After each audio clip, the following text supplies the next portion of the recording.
અમારા વિસ્તારમાં નવા ભાડૂતો આવ્યા હતા. એક રાત્રે તેમના પુત્રએ મને છેતરી અને મને ટેરેસ પર બોલાવી અને મને બેભાન કરી દીધી. જ્યારે મારી આંખ ખુલી તો મને એક રૂમમાં કેદ કરવામાં આવી હતી અને ત્યારબાદ તેને 4 મિત્રો મળીને મારી ઇજ્જત લૂંટી હતી. અને આ સિલસિલો 5 દિવસ સુધી ચાલ્યો. અને એક દિવસ મને મોકો મળ્યો અને હું ત્યાંથી ભાગી નીકળી. અને જેવી હું મારા ઘરે પહોંચીને મેં જે જોયું તેનાથી મારા પગ નીચેથી જમીન નીકળી ગઈ. મારું નામ સુપ્રિયા છે. અમારા ઘરની બાજુમાં નવા ભાડૂતો આવ્યા હતા. અમે જ્યાં રહેતા હતા તે વિસ્તારના લોકો વિશે અમને બહુ ખબર ન હતી, કારણ કે અમે બંને મા અને પુત્રી શરૂઆતથી જ અમારા પોતાના જ કામમાં ધ્યાન આપતા હતા. મેં મારી દીકરીને હંમેશા સારા સંસ્કાર આપ્યા છે.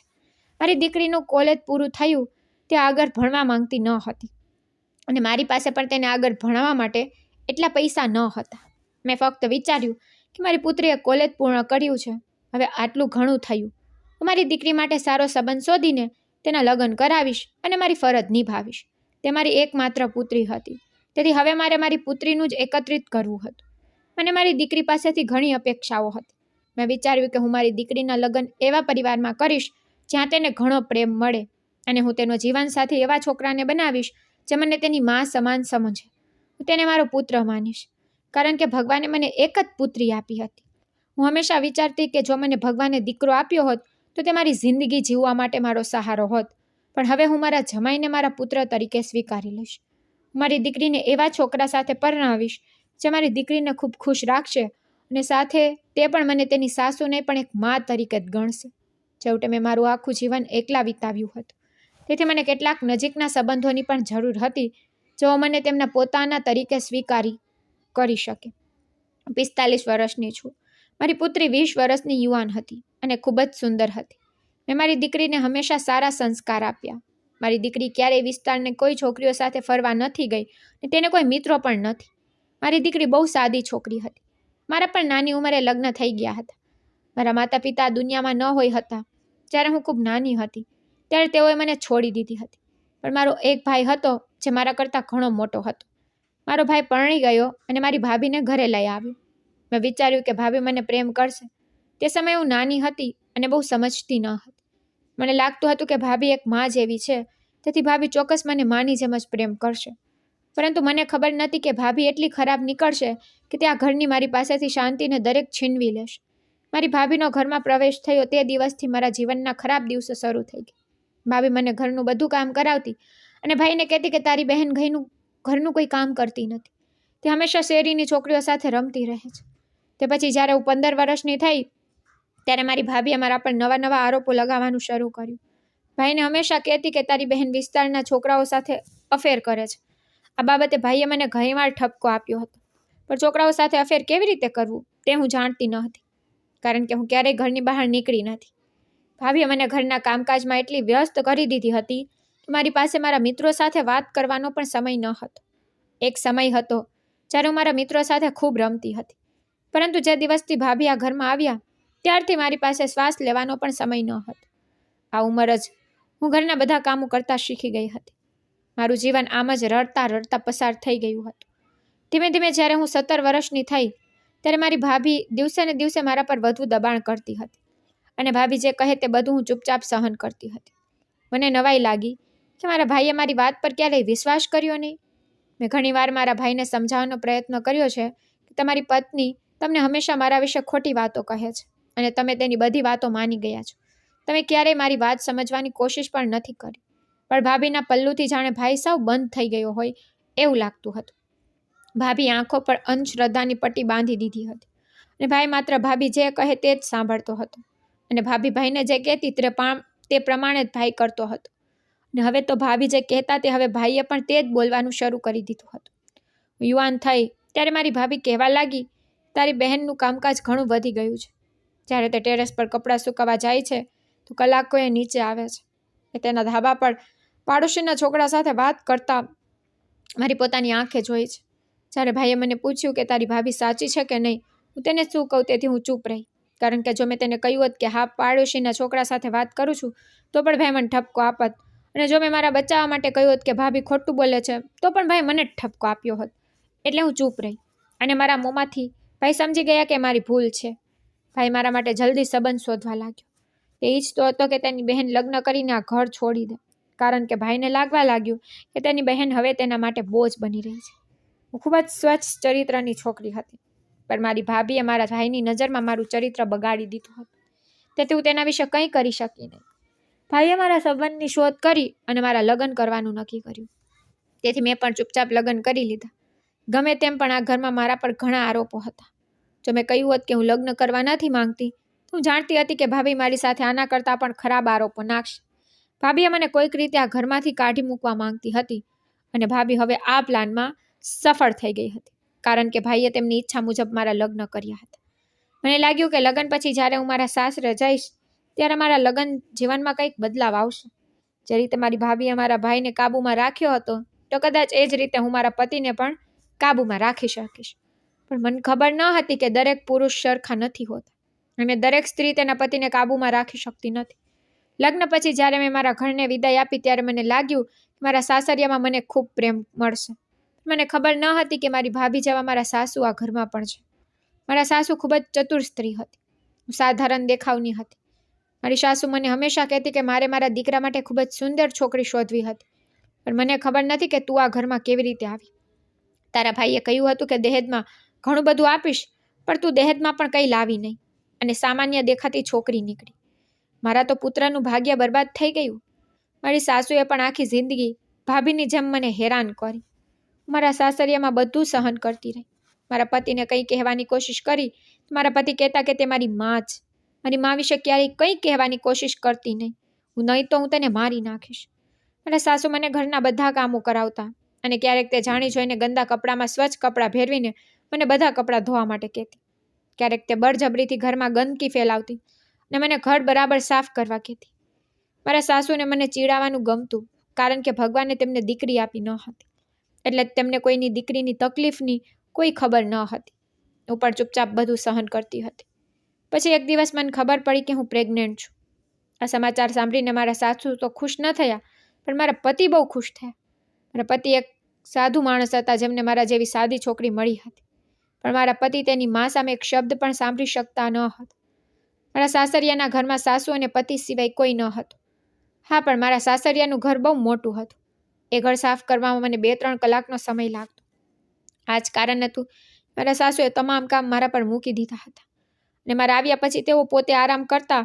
જ્યારે મારા પતિને સમાચાર મળ્યા તેઓ પિતા બનવાના છે, ત્યારે તેમણે મને કહ્યું કે ઘરનું કામ ઓછું કરો, કારણ કે હવે તું માં બનવાની છે. મારા પતિ આ રીતે સહાનુભૂતિ વ્યક્ત કરી તે મને ગમ્યું, પણ મને ખબર નહોતી કે આ સહાનુભૂતિ મારા પતિ તરફથી માત્ર મૌખિક હતી. મારા પતિ જે પણ પૈસા કમાતા તે તેની માતાને આપી દેતા હતા, પરંતુ મારા સાસુએ મને બદલામાં એક પૈસો પણ આપ્યો ન હતો. જે દિવસથી મારા લગ્ન થયા ત્યારથી મેં ન તો મારી પસંદગીના કપડાં પહેર્યા અને ન તો ક્યારેય માર્કેટ ગઈ, કારણ કે લગ્ન પહેલાં પણ હું ઘરના કામમાં વ્યસ્ત હતી, અને લગ્ન પછી પણ હું ઘરના કામોમાં જ ફસાઈ જતી હતી. વાસ્તવમાં મારા સાસરે આવ્યા પછી મારા પરની જવાબદારી વધુ વધી ગઈ હતી. હવે મને સમજાઈ રહ્યું હતું કે કેટલીક છોકરીઓ સ્ત્રીઓના પિયરિયામાં અને સાસરિયાના ઘરમાં કોઈ ફરક નથી હોતો, બંને સરખા હોય છે. હાલમાં 9 મહિના આમ જ વીતી ગયા, અને મેં એક સુંદર દીકરીને જન્મ આપ્યો. મારા પતિનો ચહેરો ઉદાસ થઈ ગયો, કારણ કે તેણે મારી પુત્રીને તેના હાથમાં પકડી હતી. હું હવે મારા પતિની સહાનુભૂતિ વિશે જાણતી હતી, અને મારા પ્રેગ્નન્સીના સમાચાર સાંભળીને મારા પતિ કેમ આટલા ખુશ હતા, કારણ કે મારા પતિને એક પુત્ર જોઈતો હતો, અને તેણે વિચાર્યું હતું કે હું પુત્રને જન્મ આપીશ, પણ મેં દીકરીને જન્મ આપ્યો હતો. મારી સાસુની પણ આવી જ હાલત હતી. મારી દીકરીનું રૂપ જોઈને મારા સાસુએ રડતા રડતા કહ્યું હતું કે આ મોંઘવારીના જમાનામાં અમારે જીવવું મુશ્કેલ થઈ રહ્યું છે, અને હવે તે દીકરીને જન્મ આપ્યો છે. મેં મારી સાસુને કહ્યું કે મારી દીકરી આપણે જેટલું ખાઈએ છીએ તેટલું જ ખાશે, અને જો મારો પુત્ર હશે તો તે પણ તેની જેટલું જ ખાશે. મારી સાસુ કહે કે હા, પણ દીકરો પૈસા કમાઈને આપે છે. શું તારી દીકરી પૈસા કમાઈને આપશે? તેનાથી ઉલટું દીકરીઓ પોતાના પિતા માટે બોધ બની જાય છે. જ્યારે તેમને લગ્ન થાય છે ત્યારે તેમને દહેજ આપવું પડે છે, અને કેટલીક છોકરીઓ એવી હોય છે જેઓ ઘર છોડીને ભાગી જાય છે, અને તેમના માતા પિતા પર કાળો દાગ લગાવી જાય છે. મેં મારી સાસુને કહ્યું, તમે કેવા પ્રકારની વાતો કરો છો? મને મારા સાસુ અને પતિના ઈરાદા પર પસ્તાવો થઈ રહ્યો હતો કે આજે પણ આપણા સમાજમાં એવા કેટલાક લોકો છે જેઓ પુત્ર અને પુત્રી વચ્ચેનો તફાવત રાખે છે. મારા પતિ મારી સાથે બિલકુલ વાત કરતા ન હતા. તે હંમેશા પુત્ર ઈચ્છતા હતા. એ પુત્રીને જન્મ આપ્યા પછી બધા મારાથી દૂર થઈ ગયા. જ્યારે મારી સાસુએ મારી પુત્રીને પોતાના ખોળામાં પણ નહોતી રાખી. હું મારી દીકરીની સંભાળ રાખતી અને ઘરના બધા કામો કરતી અને આખો દિવસ રડતી, અને મારી દીકરીને પણ મારી જરૂર હતી. તે મારા ખોળામાં આવવા માટે તરપતી અને રડતી રહેતી, પણ હું ઘરના કામમાં એટલી વ્યસ્ત હતી કે મારી પાસે મારી દીકરીને મારા ખોળામાં લેવાનો કે તેને સ્તનપાન કરાવવાનો સમય ન હતો. જો મેં કામ ટાળીને મારી દીકરીને ખોળામાં લીધી, મારી સાસુ આવીને કહેશે કે મને કામમાં મોડું થાય છે, તમારી દીકરીને છોડીને પહેલાં તમારું કામ કરો. મારી કહાની ખૂબ જ દુઃખદ છે. મેં મારા જીવનમાં ઘણા દુઃખનો સામનો કર્યો હતો. પછી એક દિવસ એવું બન્યું કે મારી સાસુનું અવસાન થયું, કારણ કે તે બીમાર પડવા લાગી હતી. તેમના મૃત્યુ પછી મને એટલી રાહત થઈ કે જ્યારે પણ મને તક મળે ત્યારે હું મારી પુત્રી સાથે સમય વિતાવતી અને ઘરના કામકાજ કરતી, કારણ કે હવે મારી સાસુ જે મને ત્રાસ આપતી હતી અથવા મને ટોણા મારતી હતી તે હવે આ દુનિયા છોડીને ચાલી ગઈ. હવે મારો પતિ તે મોટે ભાગે બહાર જ રહેતો. તેને મારી અને મારી પુત્રી સાથે કોઈ લેવા દેવા ન હતી. આ રીતે ઘણા વર્ષો વીતી ગયા, પરંતુ મારા પતિએ મારી પુત્રીને પિતાની જેમ પ્રેમ ન કર્યો. પછી એક દિવસ મારા પતિ પણ આ દુનિયા છોડીને ચાલ્યા ગયા. તેઓ જ્યાં કામ કરતા હતા ત્યાં કામ કરતા ત્યારે તેમની તબિયત અચાનક બગડી અને તેમનું અવસાન થયું. હવે અમે બંને મા દીકરી એકલા પડી ગયા હતા. મને મારા પતિના અવસાનનું દુઃખ પણ ન હતું, કારણ કે મારા પતિ આખી જિંદગી મને પોતાની પત્ની ગણી ન હતી. તેને પોતાની દીકરીને પણ પોતાની દીકરી ગણી ન હતી. આ રીતે ઘણો સમય વીતી ગયો. એક દિવસ ગામના સરપંચ અમારા ઘરે આવ્યા અને કહ્યું કે તમારે આ ઘર અમને સોંપવું પડશે. મેં સરપંચને કહ્યું કે આ ઘર મારું છે, મારા પતિનું છે, હવે હું અને મારી દીકરી આ ઘરમાં રહીશું. સરપંચે કહ્યું કે અમે તમારી સાથે કોઈ અન્યાય કરવા માંગતા નથી. હકીકતમાં તમારા પતિ જીવતા હતા ત્યારે અમારી પાસેથી ઘણા પૈસા લીધા હતા અને તેમાંથી અડધી રકમ પણ ચૂકવી શક્યા નથી. અમે વિચાર્યું કે તમે સ્ત્રી છો, તમારી પાસે અમે શું પૈસા માંગીએ, પણ પછી મનમાં આવ્યું કે તમારું ઘર ઘણું મોટું છે, જો તમે ઈચ્છો તો આ ઘર વેચીને અમારી લોન ચૂકવી શકો છો.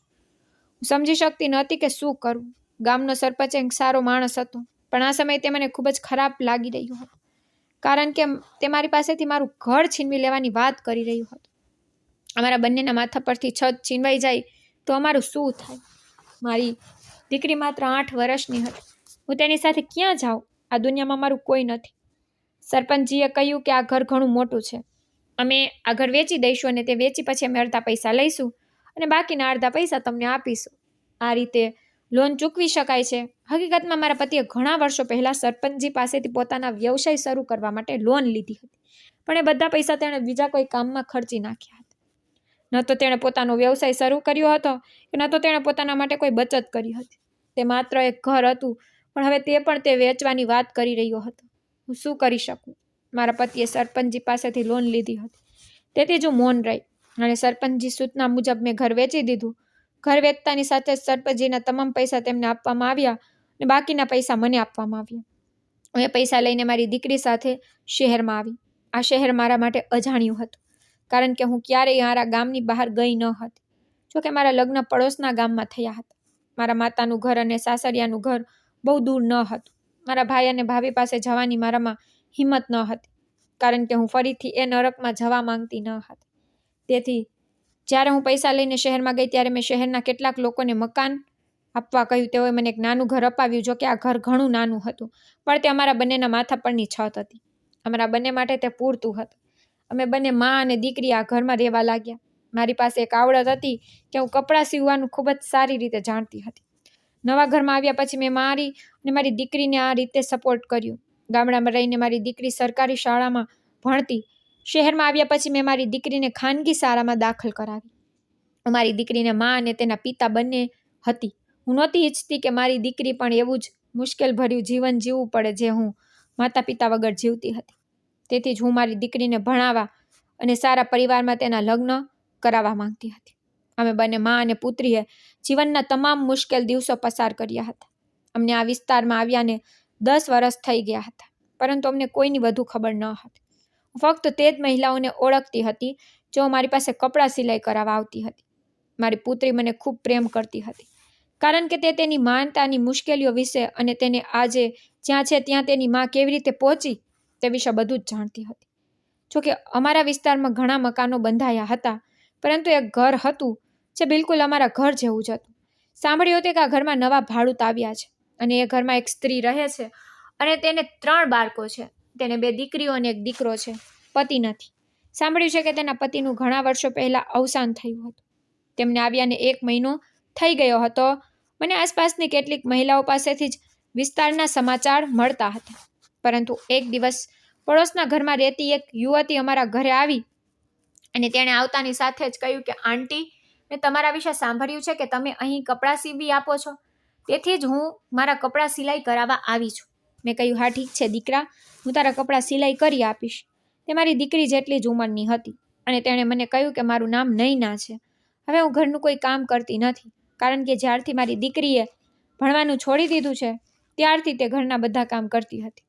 તેથી હવે હું સીવણ કામમાં વધુ ને વધુ સમય ફાળવતી હતી અને મને મારી પુત્રીના લગ્નની ખૂબ ચિંતા હતી.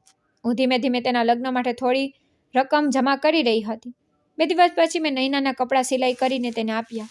પરંતુ 1 અઠવાડિયા પછી તે ફરીથી તેની નાની બહેનને મારા ઘરે લાવી અને તેણે 3 જોડી કપડાં સિલાઈ કરવા માટે લાવી હતી. તેણે કહ્યું કે 1 તેની માતાનો સૂટ હતો અને 2 જોડી કપડાં તેની 2 બહેનોના હતા, જેની તેને તાત્કાલિક જરૂર હતી, કારણ કે તેઓને ક્યાંક લગ્નમાં જવાનું હતું. હું કપડાં સિલાઈ કરવા માટે તૈયાર થઈ ગઈ હતી. આજે નૈના મારી પાસે બેઠી અને મારી સાથે લાંબો સમય સુધી વાતો કરી. મને તેની આદત જ ગમી. તે લાંબા સમય સુધી અમારા ઘરે બેઠી. તેથી મેં વિચાર્યું કે આજે તે મારા ઘરે બેઠી છે તો મારી પુત્રીને તેના માટે ચા બનાવવા માટે કહું. મેં મારી દીકરીને 2 બહેનો માટે ચા બનાવવાનું કહ્યું. જ્યારે મારી દીકરી ચા લઈને આવી ત્યારે તેઓએ મારી દીકરી તરફ જોયું અને તેના ખૂબ વખાણ કરવા લાગ્યા. તે કહેવા લાગી કે તમારી દીકરી ખૂબ જ સુંદર છે. તે મારી દીકરીને કહેવા લાગી કે અમે તને આજે પહેલી વાર જોઈ છે. તું કદાચ તારા ઘરની બહાર આવતી નહીં હોય. મારી દીકરીએ કહેવાનું શરૂ કર્યું કે હું મોટે ભાગે ઘરના કામમાં વ્યસ્ત રહું છું. આમ તેમની વાતચીત શરૂ થઈ.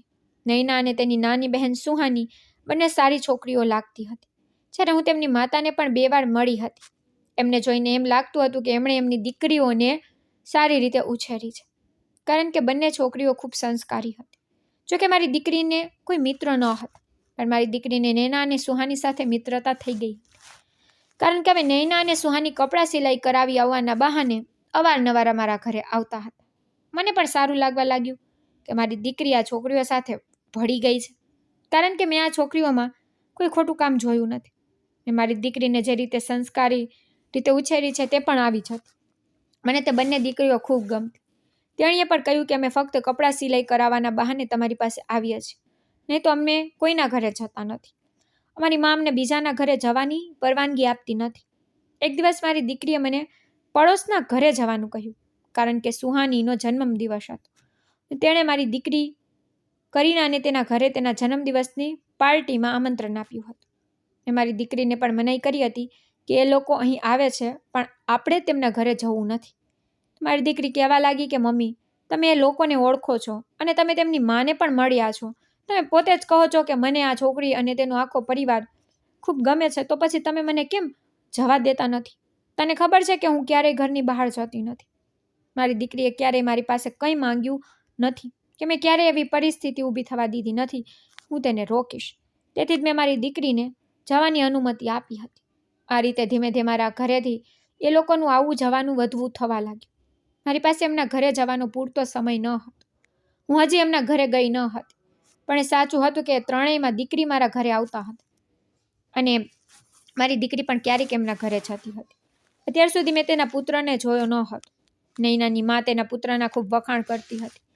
ઘણા દિવસો આમ જ વીતી ગયા. મેં મારી પુત્રી માટે ઘણા લોકોને સંબંધની વાત કરી હતી, પરંતુ આજ સુધી મારી પુત્રી માટે કોઈ સારો સંબંધ આવ્યો નથી. પરંતુ આ દિવસોમાં હું જોવા લાગી કે મારી પુત્રી થોડી અલગ રીતે વર્તવા લાગી છે. પહેલાં તે ઘરનું બધું કામ કરતી હતી, પણ હવે ઘરનું કામ કરીને તે નૈનાના ઘરે જતી હતી. જોકે મેં તેને નૈનાના ઘરે જતા રોકી ન હતી. તે વધુ વખત તેના ઘરે જવા લાગી. આનાથી મને સહેજ પણ તકલીફ ન પડી. એટલે એક દિવસ હું ચૂપચાપ ઘરની બહાર આવી અને પાડોશીના ઘરે ગઈ અને જોયું કે મારી દીકરી કામથી વહેલી નવરી થયા પછી ત્યાં શું કરે છે. મને મારી દીકરી પર શંકા થતી હતી. હું પડોશીના ઘરે ગઈ કે તરત જ જોઈને મને શરમ આવી ગઈ કે મારી દીકરી ત્યાં કંઈ ખોટું નથી કરતી, કે ત્યાં એ લોકો સાથે હસી મજાક કરતી નથી. હકીકતમાં ત્યાં કેટલાક નાના બાળકો બેઠા હતા અને મારી પુત્રી નૈના અને સુહાની સાથે તે છોકરાઓને ભણાવી રહી હતી. આ બહાને હું તેમના ઘરે ગઈ હતી, તેથી તેઓ ખુશ હતા કે હું તેમના ઘરે આવી હતી. ત્યારે મને સારી રીતે આવકારી, કારણ કે આજે હું પહેલી વાર તેના ઘરે આવી હતી. મારી દીકરીએ કહ્યું કે મમ્મી, આ ગરીબ છોકરીઓ છે. નૈના અને સુહાની તેમને ટ્યુશન માટે બોલાવ્યા હતા, તેથી હું પણ આ છોકરીઓને ભણાવવામાં મદદ કરું છું. મેં મારી દીકરીને કહ્યું કે તું બહુ સારું કામ કરે છે. કોઈને ભણાવવું એ સારી વાત છે, પણ એ દિવસથી મને મારી દીકરી પર ફરી ક્યારેય શંકા નથી થઈ કે તે પડોશના ઘરે જઈને કંઈક ખોટું કરે છે. તે દિવસે જ્યારે હું ત્યાં ગઈ ત્યારે અને નૈનાના ભાઈ પણ મળ્યા. તેનું નામ અનંત હતું. અનંત દેખાવમાં ખૂબ જ સ્માર્ટ હતો, ભણેલો હતો અને સારી કંપનીમાં નોકરી કરતો હતો. તેની માએ મને આ કહ્યું હતું, પરંતુ જ્યારે અનંત ત્યાં હતો ત્યારે મારી પુત્રી તેના ઘરે હાજર હતી અને તે મારી પુત્રીને મોટી આંખોથી જોઈ રહ્યો હતો. મને અનંતની આ ક્રિયા બિલકુલ પસંદ ન આવી. મેં વિચાર્યું હતું કે હું મારી દીકરીને કહીશ કે અનંતની સામે ન આવે, પણ પછી નૈનાએ મને વાતમાં કહેવાનું શરૂ કર્યું કે ભાઈ આજે ઓફિસેથી વહેલા આવી ગયા છે, તેથી તમે તેને મળ્યા છો, નહીં તો ભાઈ સવારે વહેલા ઘરેથી નીકળે છે અને મોડી રાત્રે ઘરે પાછા ફરે છે. નૈનાની વાત સાંભળીને મને સંતોષ થયો. હવે મારી દીકરીને મારા ફ્રી ટાઈમમાં લોકોના ઘરે મોકલતી હતી. આ રીતે ઘણો સમય પસાર થયો હતો. હું ખુશ હતી કે મારી દીકરીને મિત્રો મળ્યા છે. મારી દીકરી આખી જિંદગી એકલા વિતાવ્યા પછી છોકરીઓ એવી કેટલીક વસ્તુઓ કરે છે જે તેઓ તેમની મા સાથે વાત કરી શકતી નથી, પરંતુ તેઓ તેમના મિત્રો સાથે વાત કરે છે અથવા તેઓ તેમની બહેન સાથે કરે છે.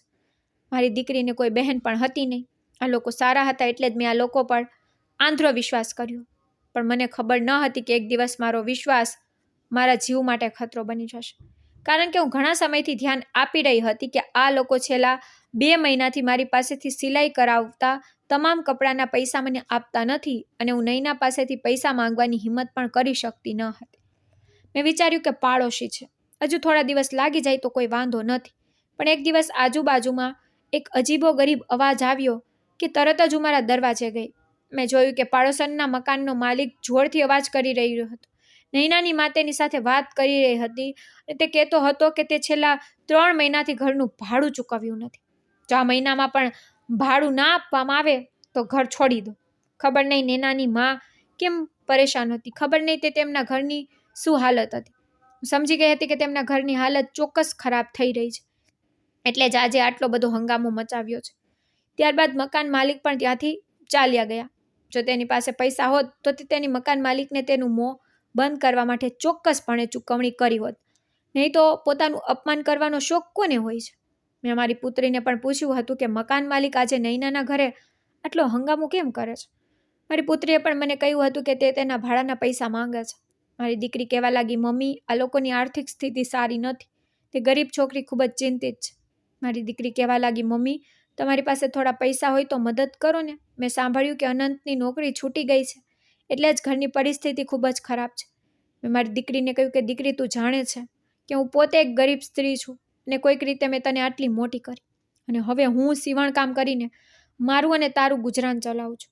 હું તારા લગ્ન માટે પણ બચત કરું છું. સારું, હું જાતે થોડા પૈસા કમાઉં છું. મારી વાત સાંભળીને મારી દીકરીનો ચહેરો લટકતો જોઈને મેં તેને કહ્યું કે મારી પાસે એ લોકોને આપવા માટે પૈસા નથી. હા, પણ હું આ ચોક્કસપણે કરી શકું છું કે કપડાં સીવવા માટે મારે જે પૈસા લેવાના છે તે હું માફ કરી શકું. મારી વાત સાંભળીને મારી દીકરીએ કહ્યું કે મમ્મી, તમે ખૂબ સારા છો, તમને સારી રીતે ઓળખું છું. જો તમારી પાસે પૈસા હોત તમે ચોક્કસ તેમને મદદ કરી હોત. આટલું કહીને મારી દીકરીએ મને ગળે લગાડી. હું મારી દીકરીને કહેવા લાગી કે હું કોઈક રીતે તારા લગ્ન કરીને તને તારા સાસરે મોકલી દઉં, પછી હું કોઈક રીતે મારું ગુજરાન ચલાવી લઈશ. આમને આમ ઘણા દિવસો વીતી ગયા, પણ નૈનાના ઘરની પરિસ્થિતિ બહુ ખરાબ થઈ ગઈ હતી. મકાન માલિકે પણ તેમને ઘર ખાલી કરવા કહ્યું હતું. હું પણ તેમના વતી ખૂબ જ પરેશાન હતી, પરંતુ મેં જોયું કે આ દિવસોમાં મારી પુત્રી ખૂબ ખુશ દેખાતી હતી. પણ મને મારી દીકરીની ખુશીનું કારણ ખબર ન હતી. મને ખબર ન હતી કે તેના હોઠ પરની ખુશી મારા માટે કેટલી મોટી સમસ્યા બની રહી હતી. કારણ કે અમે બંને મા અને પુત્રી એક જ પલંગ પર સૂતા હતા અને તે રાત્રે પણ અમે એકબીજાની સમાંતર સૂઈ ગયા હતા. અડધી રાત્રે જ્યારે મેં આંખ ખોલી તો જોયું કે મારી દીકરી પથારીમાંથી ગાયબ હતી. હું અચાનક ગભરાઈ ગઈ. મને લાગ્યું કે મારી દીકરી વોશરૂમ ગઈ હશે, પરંતુ જ્યારે મારી દીકરી લાંબા સમય સુધી ન આવી ત્યારે હું ખૂબ જ ગભરાઈ ગઈ અને મેં મારી દીકરીને ઘરમાં શોધવાનું શરૂ કર્યું. મારી પુત્રી ક્યાંય મળી ન હતી. મેં ઝડપથી મારા માથા પર પલ્લું મૂક્યું અને મારી પુત્રીને શોધવા પાડોશીના ઘરે ગઈ. જ્યારે મેં ત્યાં તેમને કહ્યું કે મારી દીકરી ઘરે હાજર નથી, શું તે તમારા ઘરે આવી છે, તો તેઓ પણ ચિંતિત થઈ ગયા અને કહ્યું કે ના, કરીના અમારા ઘરે નથી આવી. હું ખૂબ જ પરેશાન હતી. મારી દીકરી ક્યાં ગઈ એ વિચારીને મારી આંખોમાંથી આંસુ નીકળી રહ્યા હતા. પણ નવાઈની વાત એ હતી કે મારી દીકરી ઘરની બહાર દરવાજામાંથી બહાર ગઈ જ ન હતી અને સમજાતું નહોતું કે શું કરું.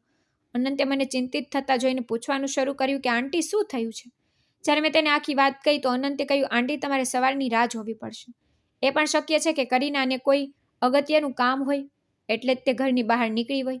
મેં કહ્યું, ના દીકરા, આટલી અગત્યની વસ્તુ તેને શું કામ આવી શકે? મારી દીકરી ભોળી છોકરી છે. તેને બહારની દુનિયાની બહુ ખબર નથી. ઘરનો દરવાજો અંદરથી બંધ હતો. જો તેને કોઈ અગત્યનું કામ હોય તો તે ચોક્કસ મને કહીને જતી. ને ખબર નથી કે મારી દીકરી ક્યાં ગઈ છે.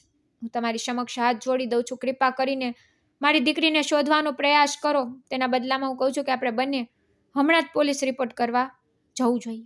મારી વાત સાંભળીને અનંત ડરી ગયો અને બોલ્યો, આંટી તમે શું કહો છો? અમે અત્યારે પોલીસ સ્ટેશન જઈ શકીએ તેમ નથી. મેં કહ્યું કે હું કેમ ન જઈ શકું? મારી દીકરી ગુમ થઈ ગઈ છે. મારે મારી દીકરીને ક્યાં શોધવી જોઈએ? હું સારી રીતે જાણું છું કે મારી દીકરીનો કોઈ મિત્ર કે કોઈ સંબંધી નથી જ્યાં મારી દીકરી ગઈ હોય. ચોક્કસ મારી દીકરીનું કોઈએ અપહરણ કર્યું છે. અનંતે કહ્યું, ના ના આંટી, તમને ખબર નથી. તમારી દીકરી યુવાન હોવાની સાથે સુંદર પણ છે. તમે તેના વિશે પોલીસ રિપોર્ટ કરો તો લોકો કહેશે કે તમારી દીકરી ભાગી ગઈ છે. તમારે આ વાત કોઈને ન કહેવી જોઈએ, નહીં તો તેઓ તમને આ માટે દોષી ઠેરવી શકે છે. તમારે 1-2 દિવસ રાહ જોવી જોઈએ અને તમારી દીકરીના ઘરે આવવાની રાહ જોવી જોઈએ. એ પણ શક્ય છે કે તે કોઈ કામ માટે ઘરની બહાર નીકળી ગઈ હોય અને તેણે તેમને કહું યોગ્ય ન માન્યું હોય. મેં કહ્યું, ના, આવું ન હોઈ શકે. છતાં પણ અનંતની સલાહ મુજબ હું 2-3 દિવસ સુધી મારી દીકરીની રાહ જોતી રહી અને તેને શોધતી રહી. પરંતુ આ સમયે અનંત મારી પુત્રીને સતત શોધતો હતો. પરંતુ મારી પુત્રી ઘરે આવી ન હતી અને તે ક્યાં ગઈ તેની મને ખબર નથી. મારી દીકરી સિવાય આ દુનિયામાં મારું કોઈ ન હતું. રડતા રડતા મારી હાલત ખરાબ હતી કે મને મારી દીકરી નહીં મળે તો ખબર નહીં મારું શું થશે. કોના સહારે હું મારું જીવન જીવીશ? નૈનાના પરિવારના સભ્યો પણ મારું ધ્યાન રાખતા હતા. હું બેઠી હતી ત્યારે અચાનક મારા પર આટલી મોટી મુસીબત આવી જશે તેની મને ખબર ન હતી. રડતા રડતા મારી હાલત ખરાબ થઈ ગઈ હતી. 3 દિવસ વીતી ગયા હતા પણ મારી દીકરીનો કોઈ પતો ન હતો. અનંત મને વારંવાર કહેતો હતો કે જો હું મારી પુત્રીની ગુમ થયાની ફરિયાદ પોલીસમાં નોંધાવીશ તો યુવાન પુત્રીની વાત સાંભળીને પોલીસ પણ કહેશે કે ન તો તમારી પુત્રીનું કોઈ અપહરણ કરી શકે અને ન તો તે ગુમ થઈ શકે, બલકે તે પોતાની મરજીથી તેના પ્રેમી સાથે ભાગી ગઈ હશે. કારણ કે આ સમય છે જેમાં છોકરીઓ સરળતાથી તેમના ઘરેથી ભાગી જાય છે. હું મારી પુત્રીની રાહ જોઈને બેઠી હતી પણ મારી દીકરીનો કોઈ પતો ન હતો. હું મારી દીકરીને યાદ કરીને પાગલ થઈ ગઈ હતી. નૈના અને સુહાની મારા ઘરે આવતા અને મને સાંત્વના આપતા કે કરીના ચોક્કસ ઘરે પાછી આવશે, પરંતુ મારી પુત્રીનો કોઈ પતો લાગ્યો ન હતો અને ન તો તે પાછી આવી રહી હતી. આ દરમિયાન અનંત મને ઘણો સાથ આપી રહ્યો હતો. તે વારંવાર મારા ઘરે આવતો અને મને પોલીસ સ્ટેશન જતા અટકાવતો અને કહેતો કે આંટી, હું પણ તમારા પુત્ર જેવો જ છું. નથી ઈચ્છતો કે પોલીસ તમારું અપમાન કરે અને તેના કારણે આખા મોહલ્લામાં તમારું અપમાન થાય. પણ મને એક વાતથી ખૂબ જ નવાઈ લાગી. મારી સાથે વાત કરતી વખતે અનંતે કોઈ કામ માટે પોતાનું પાકીટ કાઢ્યું ત્યારે મેં તેના પાકીટમાં ઘણા પૈસા જોયા. તે સમયે મારા મનમાં એક વિચાર આવ્યો કે અનંતના પાકીટમાં અત્યારે ઘણા પૈસા છે. લાગે છે કે તેને નોકરી મળી ગઈ છે, પણ તે કામ પર જતો ન હતો. તે રોજ સવારે વહેલા ઉઠીને મારી પાસે આવતો અને આખો સમય મારી સાથે વિતાવતો અને મને સાંત્વના આપતો. હું મારી પુત્રી પ્રત્યે પાગલ બની ગઈ હતી. હકીકતમાં મેં પાગલ જેવું વર્તન કરવાનું શરૂ કર્યું હતું. મારી દીકરીને ગુમ થયાને એક અઠવાડિયું થઈ ગયું હતું જ્યારે અચાનક મારા મોબાઈલ પર અજાણ્યા નંબર પરથી કોલ આવ્યો. મને લાગ્યું કે આ મારા ગ્રાહકનો કોલ છે, કારણ કે મોટે ભાગે મારા મોબાઈલ પર મારા ગ્રાહકના કોલ આવતા હતા. પરંતુ તે સમયે રાતના 12 વાગ્યા હતા અને હું મારી પુત્રી માટે તરપતી હતી. કોલ રિસીવ કરતાં જ મારા પગ નીચેથી જમીન નીકળી ગઈ, કારણ કે કોલ પર હેલો કહેનાર બીજી કોઈ નહીં પણ મારી દીકરી હતી. મારી દીકરી ધ્રુસકે રડી રહી હતી. મારી દીકરી રડવા લાગી અને બોલી, પ્લીઝ મમ્મી, મને બચાવો. એક જાનવરે મને પોતાની વાસનાનો શિકાર બનાવી છે. હું ત્યાંથી ભાગી ગઈ છું પણ મને રસ્તો ખબર નથી. રસ્તામાં ઊભેલા એક અજાણ્યા માણસના મોબાઈલ પરથી હું તમને ફોન કરું છું. પ્લીઝ મને બચાવો. મેં મારી દીકરીને કહ્યું, પણ તું ક્યાં છે?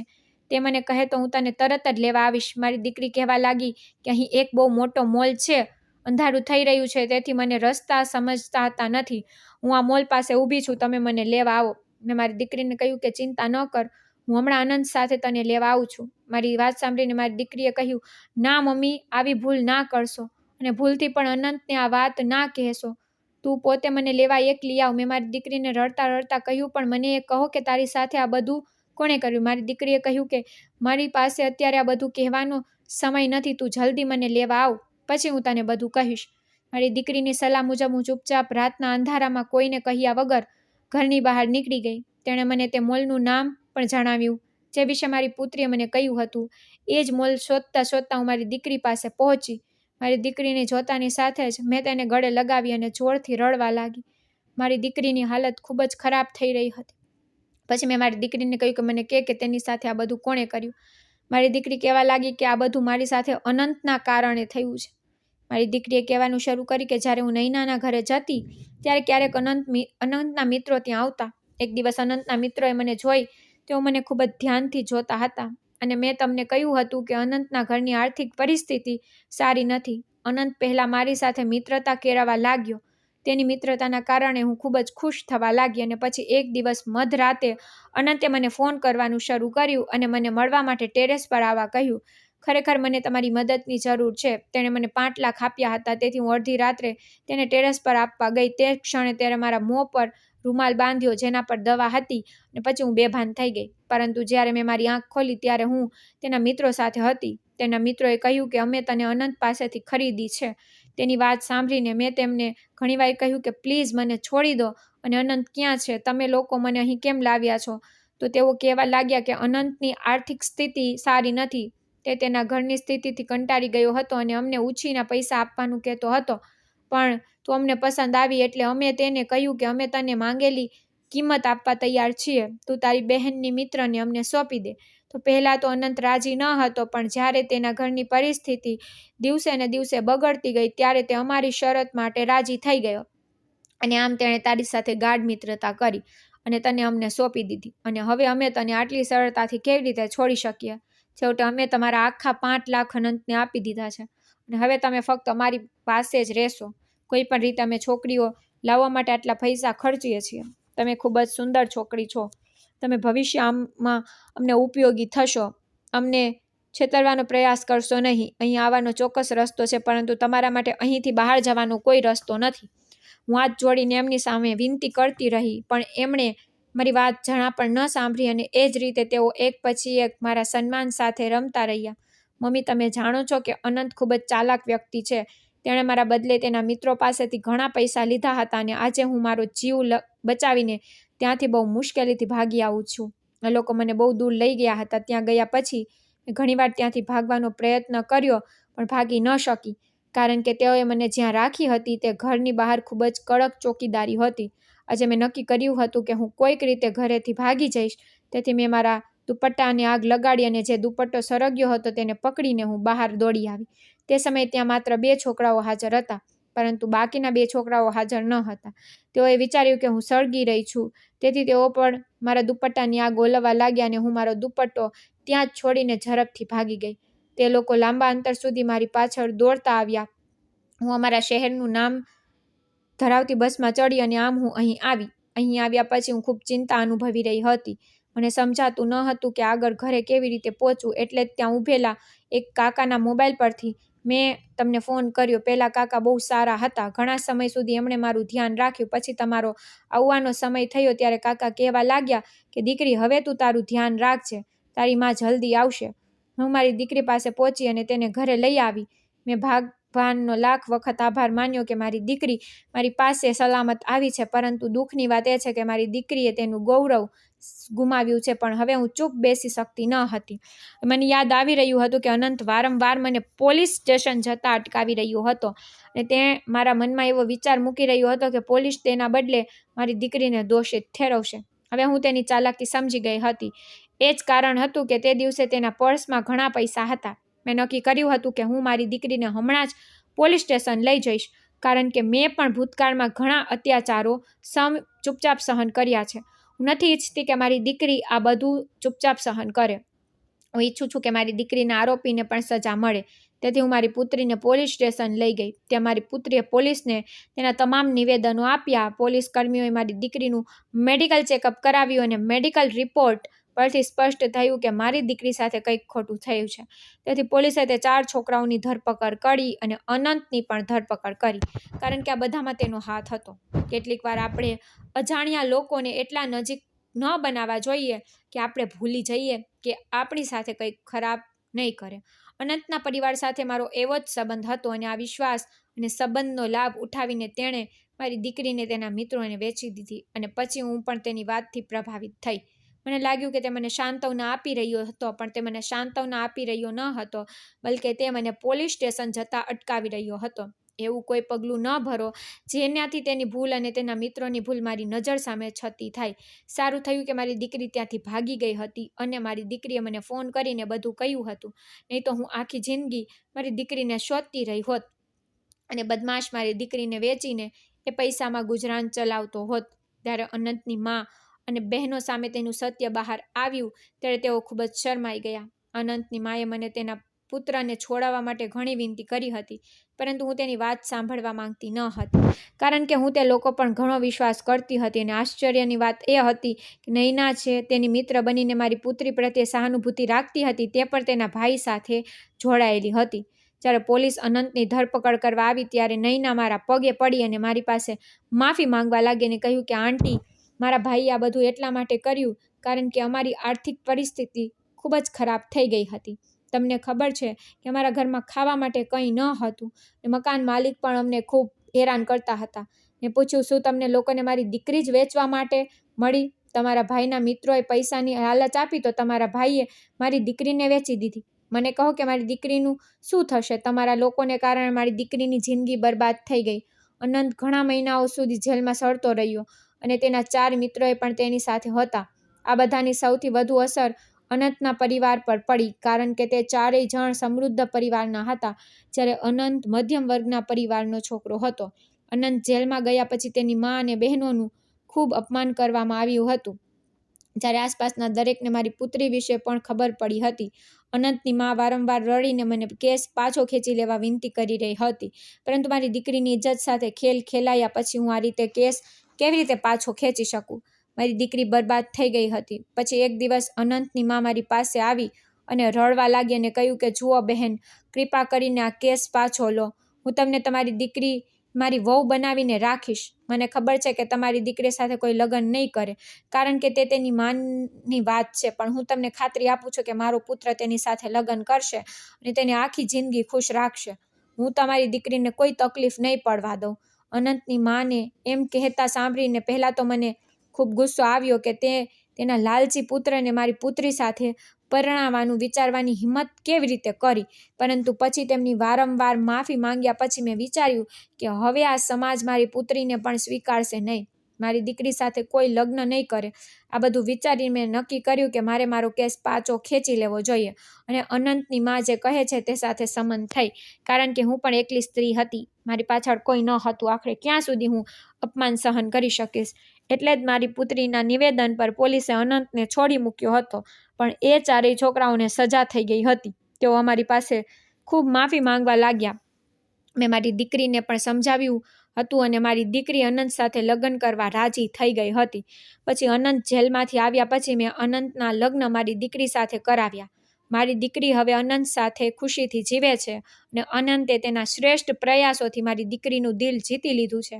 મારી દીકરીએ તેને માફ કરી દીધો એ બહુ મોટી અને સારી વાત હતી. જો મારી દીકરીની જગ્યાએ બીજી કોઈ છોકરી હોત તો તેણે પણ અનંતને માફ ન કર્યો હોત, પણ અમે બંને મા દીકરી આવી સ્ત્રીઓ હતી જેનું એકબીજા સિવાય કોઈ ન હતું અને અમે બંને આ રીતે ભોગ બન્યા હતા. તેથી જ મારી પુત્રીએ એક એવી વ્યક્તિ સાથે રહેવું પડ્યું જેને તે આખી જિંદગી માફ કરી શકી નહીં, પરંતુ તેમ છતાં મારી પુત્રીએ તેનું હૃદય વિસ્તૃત કર્યું. ભગવાને તેના જીવનમાં એટલી બધી ખુશીઓ લખી. અનંતે તેને ઘણો પ્રેમ આપ્યો અને તેના પ્રેમને કારણે તેણે તેની સાથે થયેલા અકસ્માતને તેના મગજમાંથી કાઢી નાખ્યો. આજે મારી દીકરી અનંત સાથે ખૂબ જ ખુશ રહે છે અને અનંત તેને ખૂબ પ્રેમ કરે છે. પોતાની મહેનતના કારણે તેને પોતાની મહેંદીની કમાણીથી જે મકાન ભાડે રાખીને રહેતો હતો તે ઘર ખરીદ્યું અને તે પણ મને તેની મા સમાન માને છે. પણ આજે પણ એ ઘટના યાદ આવે ત્યારે મારું હૃદય કંપી ઉઠે છે. પરંતુ હું તમને કહેવા માંગુ છું કે અજાણ્યા લોકો પર વિશ્વાસ કરતી વખતે તમારે હંમેશા તેમની સંપૂર્ણ તપાસ કરવી જોઈએ અને તમારી પુત્રીઓને અન્યના હાથમાં ન છોડો કે સહાનુભૂતિના કારણે તમે તેમની મૂર્ખતાનો શિકાર બની જાઓ. તો મિત્રો, હું આશા રાખું છું કે તમને અમારી વાર્તા પસંદ આવી હશે. જો તમને વાર્તા પસંદ આવી હોય તો વિડીયો લાઈક કરો. જો તમે ચેનલ પર નવા હો તો ચેનલને સબસ્ક્રાઈબ કરો અને હા, નોટિફિકેશન બેલને દબાવો જેથી તમને આગામી અપડેટ સૌથી પહેલાં મળી રહે. ધન્યવાદ.